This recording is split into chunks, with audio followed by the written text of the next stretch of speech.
Assalamualaikum warahmatullahi wabarakatuh. Alhamdulillahi rabbil alamin. Wassalatu wassalamu ala asyrafil mursalin Sayyidina wa maulana Muhammad wa ala alihi wa sahbihi ajma'in. Allahumma rabbana syrah lana sudurana wa yassir lana umurana wahlul 'uqdatam min alsinatina yafqahu aqwalana. Allahumma rabbi yassir wa la tu'assir. Allahumma rabbi tammim bil khair. Amma ba'd. Kita kesambung kembali bicara pengajian kitab kita di dalam bicara kitab Penawar Bagi Hati. Kita kesambung pada malam ini di muka surah 29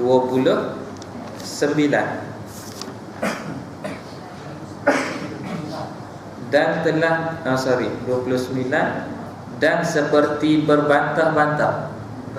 Baik, kita sambung pada malam ini muka surah 29 perenggan bawah tu, dan seperti berbantah-bantah. Kita masih lagi dalam huraian, dalam bicara berkaitan dengan fasal yang ketiga yang membicarakan anggota lidah. Dengan lidah kita menuturkan perkataan. Maka alim ulama menyusun satu disiplin ilmu membicarakan anggota-anggota badan yang ada pada kita, berpadukan kepada nas-nas Al-Quran dan hadis Nabi sallallahu alaihi wasallam, supaya apa yang Allah Ta'ala beri pada kita ini dapat digunakan sebaik-baiknya. Dia ada dua cabang. Cabang pertama, cabang untuk merebut ataupun meraih ganjaran pahala. Cabang yang kedua adalah cabang untuk mendatangkan himpunan dosa pada kita. Jadi kalau kita tak nak bangkit daripada kubur dalam keadaan bahu kita ni dihimpit dengan dosa yang bersangatan, maka mesti mengambil berat tentang anggota-anggota badan yang ada pada kita. Kita belajar hari itu bab mata, macam mana kita nak jaga pandangan mata kita. Kita belajar hari itu bab telinga, macam mana kita nak jaga telinga kita. Dan malam ini kita akan sambung lagi dalam bicara berkaitan dengan lidah. Dan sambungan daripada bicara hadis yang kita sambung yang kita belajar dalam sesi pengajian lepas. Hadis di atas tu berkaitan dengan tanda munafik. Ayatul munafiqi salasun, iza haddasa kadziba, wa iza wa'ada akhlafa, wa iza tumina khana. Yang bermaksud tanda munafik itu 3. Apabila bercerita ia, nescaya berdusta ia. Dan apabila menjanjikan ia akan kebaikan, nescaya menyalahi ia akan janjinya. Dan apabila dipercayai akan dia, diberikan amanah, nescaya khianat ia. Dalam erti tiada menunaikan ia akan barang yang dipercayai ia padanya itu. Maka hadis ni menerangkan 3 sifat orang munafik, tapi berkait dengan anggota lidah. Satu je diambil, bila bercakap bohong. Jadi dia gunakan anggota lidah dia pada perkara yang salah. Nanti dia akan sebut dalam kitab kita ni, ada ketika wajib berdusta.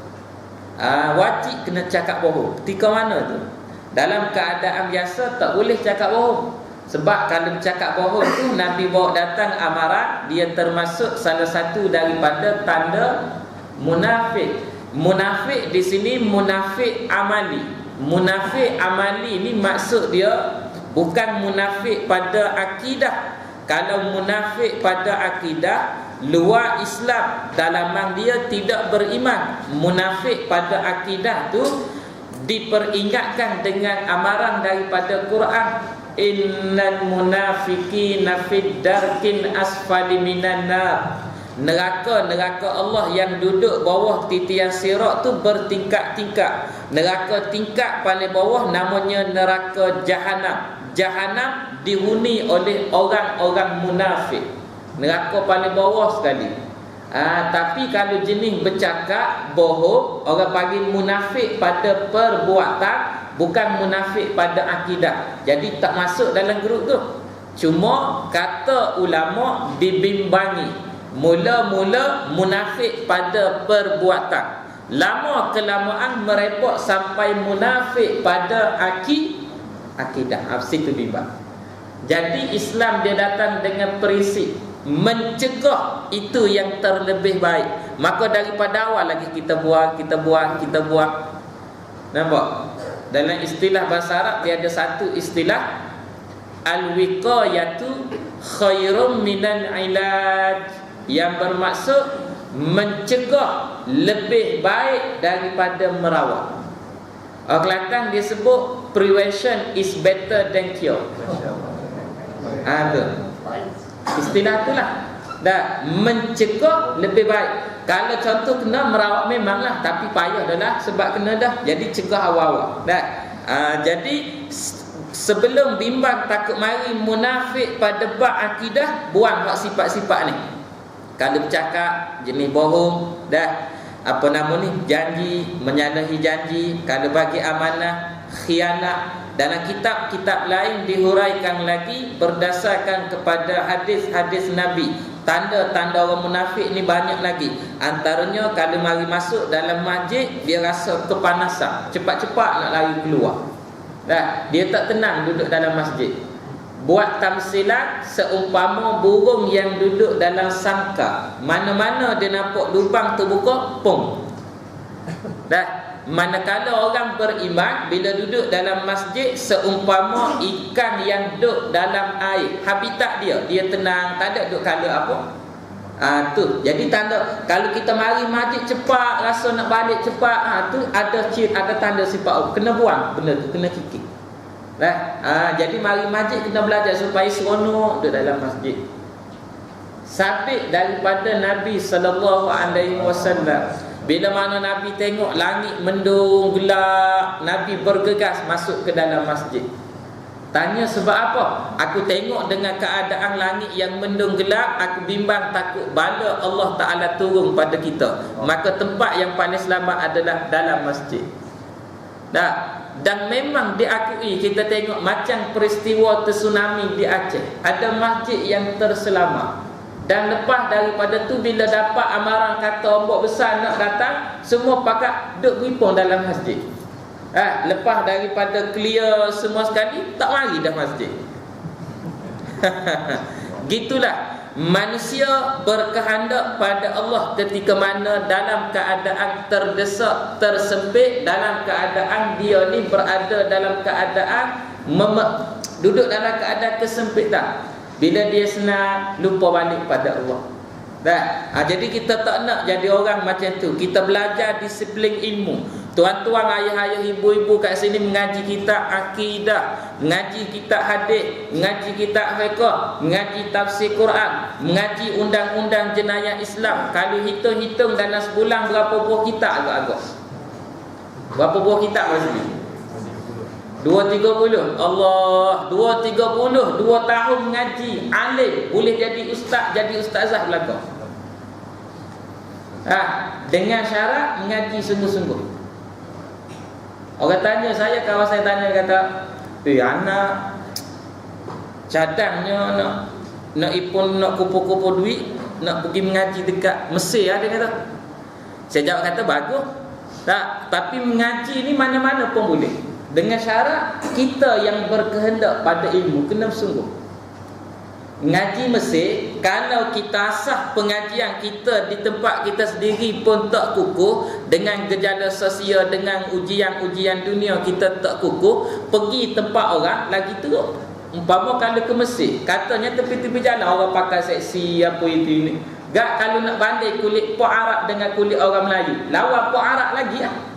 Dia hak tengok kulit orang Melayu pun biji mata nak keluar, belum tengok pun Arab. Nampak? Gitu.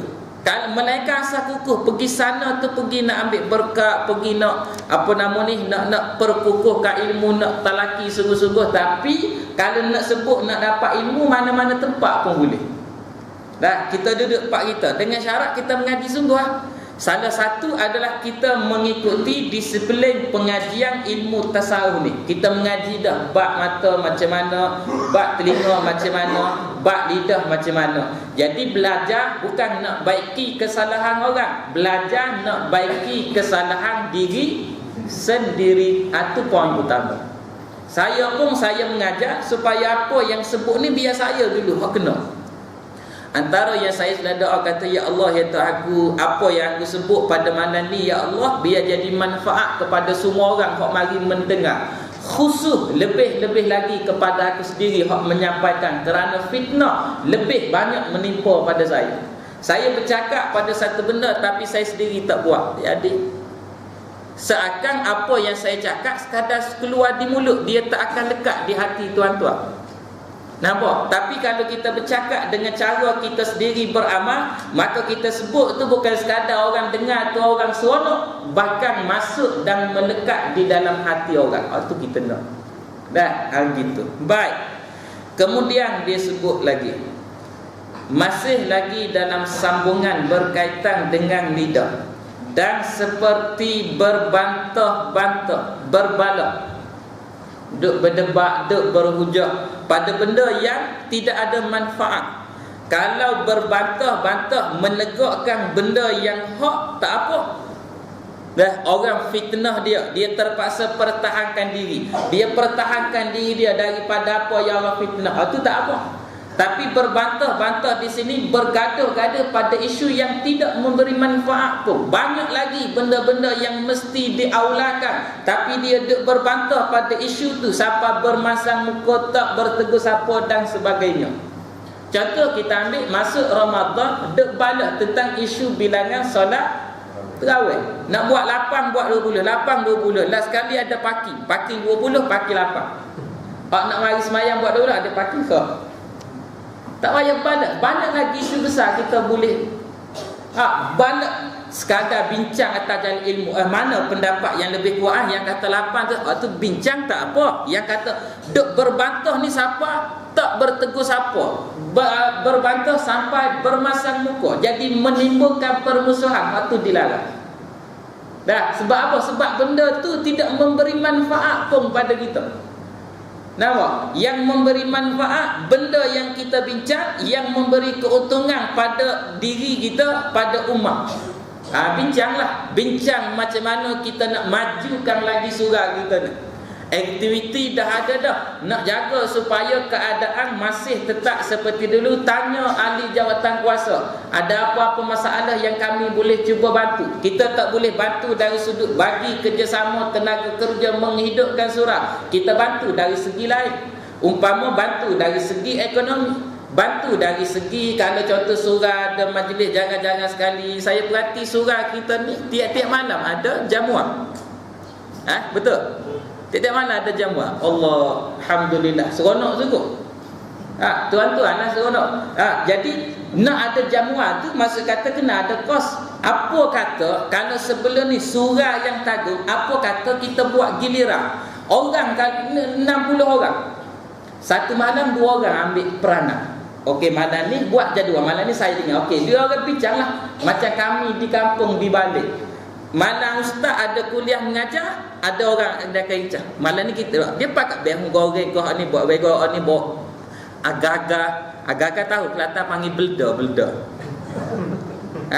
Agak sini panggil agak-agak. Agak-agak buat pakailah malam esok orang lain malam esok barulah ringan beban. Kita tanggung sama-sama sebab surau ni surau kita sekarang sama-sama. Ambil peranan. Contoh, sebagai contoh. Dia boleh bantu dia pandai dari sudut wiring, dia pandai bahagian teknikal. Surau ada kerosakan lampu kipas bagi pada saya. Tak apalah, tak payah nak cari tukang apa, kena bayar pun saya buat, saya free. Saya buat khidmat untuk surau. Silakan. Nampak? Banyak benda yang kita boleh tumpu usaha untuk bantu kita sama-sama. Nah, gitu. Baik. Dan seperti berbantah-bantah dan berkata-kata pada barang yang tiada memberi faedah. Setengah daripada barang yang tiada memberi faedah, kalau dia bercakap dengan orang, dia suka bercakap perkara-perkara lucah, itu pun dilarang. Kalau dia nak gurau dia laki bini, ikutlah dia tu. Tapi kalau bercakap dengan kawan, sembang dengan kawan, cakap benda-benda lucah. Saya balik kuliah semalam, temu dengan sekumpulan budak-budak orang, anak remaja perempuan, cakap Allah, budak perempuan. Saya tak boleh dengar kalau budak perempuan cakap jenis bercakap mulut tu lancar disebut babi gila. Babi gila orang perempuan. Sedangkan watak orang perempuan ni sebagai orang yang lembut. Tak, cakap tu bik babi. Babi lah kau ni. Babi kau ni. Huduh kata pasal apa tu? Sebab tak mengaji. Jadi kita orang yang belajar, kalau sebelum daripada ni perangai kita, kalau cakap benda-benda yang benda buruk, kita kena ubah, kena tukar. Pada benda yang tidak perlu diucapkan, tak payah ucap. Termasuk menjaga perkataan, jangan masuk campur pada satu-satu isu yang kita sendiri tidak tahu dan tidak pasti tentang kebenaran isu tersebut. Baik dia, jangan belah mana-mana pihak. Jangan belah mana-mana pihak tu bukan bermaksud kata kita tidak memihak, tetapi menjaga diri kita, khasnya mulut kita, daripada menuturkan benda yang kadang-kadang tak sepatut dituturkan. Contoh sehari dua ni berlaku isu roti jada cicah buah kari. Tahu tak tahu? Semua tahu ke sebahagian je tahu? Kalau semua tahu saya nak sebut, kalau tak, saya tak nak sebut sebab ada rakaman ni.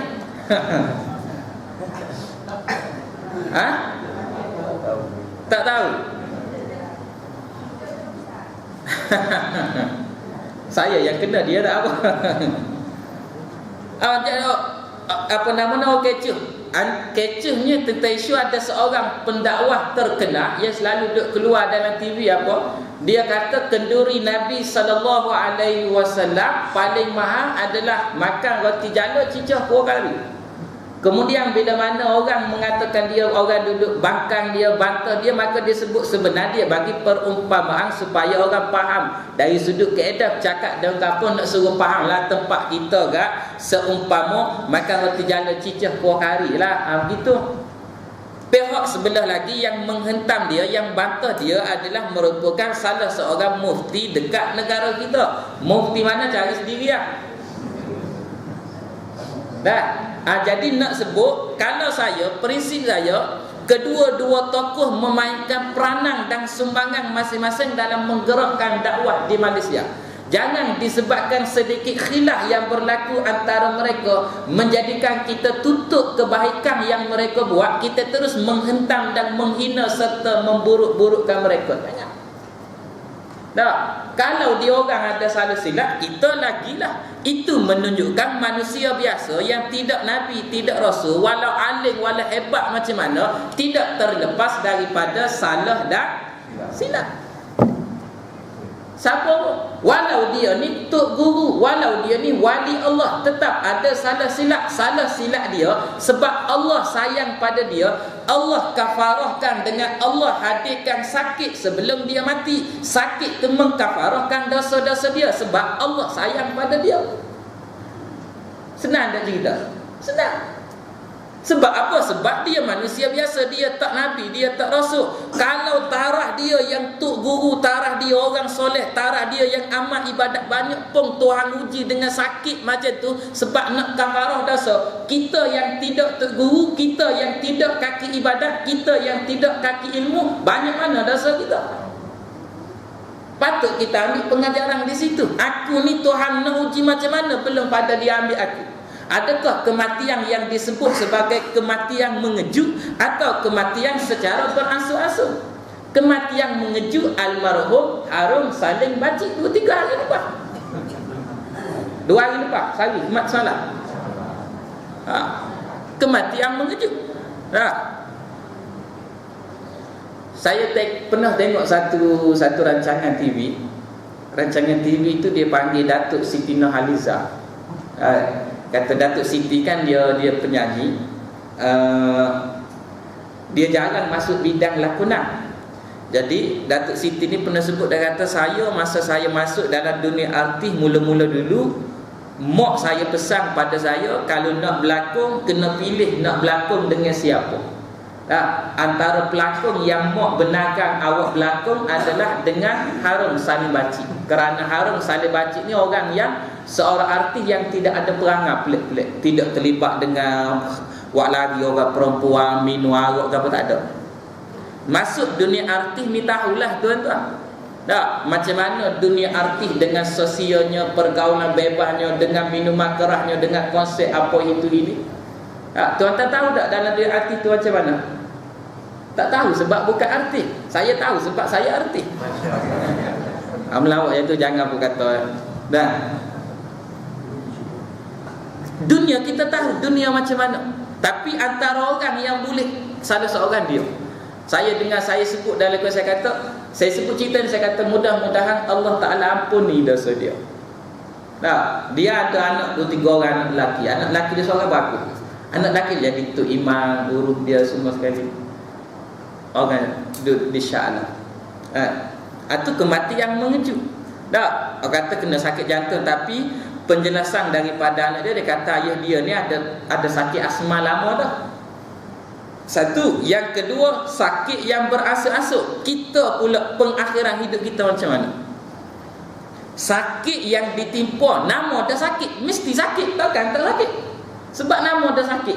Tuhan akan uji kita dengan kecil manis ke, Tuhan akan uji kita dengan stroke ke, Tuhan akan uji kita dengan apa nama ni, dengan lumpuh ke, kita tak tahu.